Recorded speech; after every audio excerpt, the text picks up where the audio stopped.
have heard of landscaping cloth before, and this is the basic idea of it.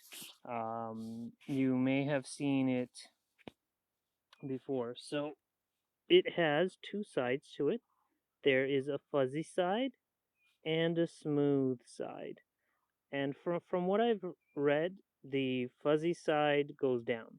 So I've been putting the fuzzy side down, and that helps to keep the water down underneath. And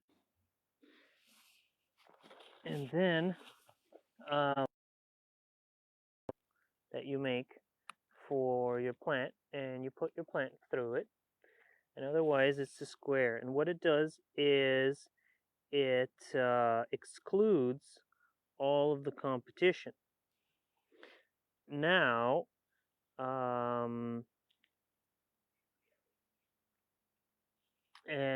the only other thing that you might need to know, is, well, pegging. What's going on? It's a little bit difficult. Okay.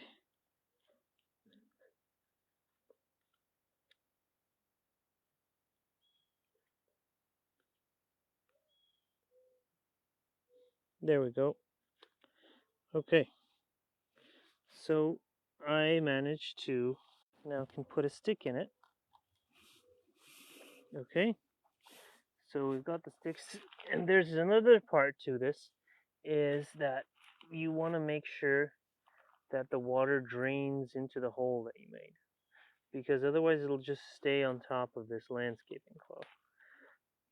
Here, there.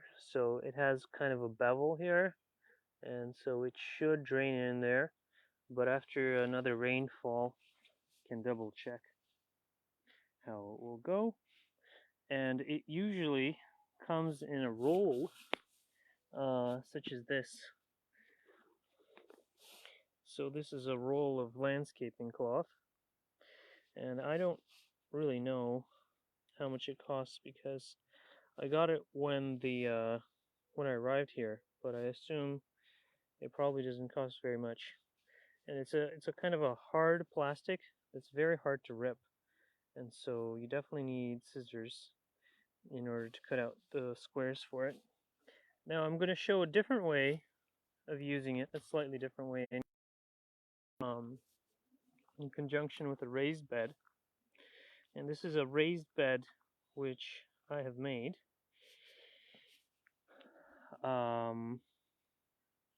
And you can see these are some sticks, and I just put them together with screws.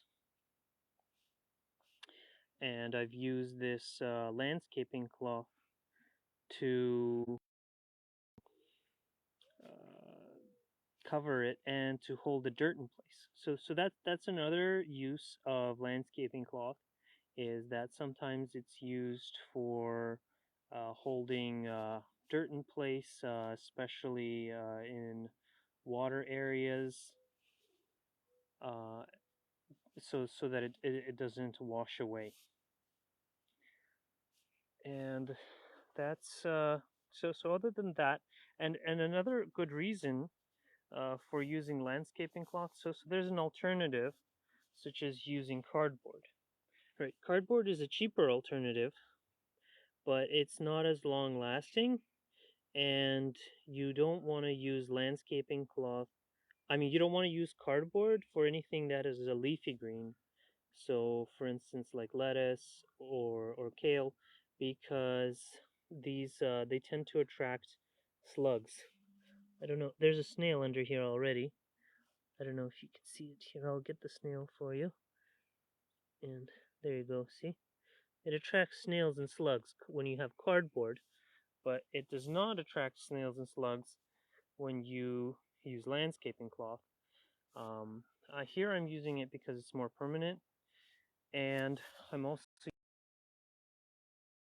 because the strawberries are a leafy green, and leafy greens generally, you don't want them to get eaten by snails. All right, and so I think that's all the merits of landscaping cloth. I don't know if anyone has any questions, but if not, then that's it. All right, thank you, and thank you for watching. Have a good day.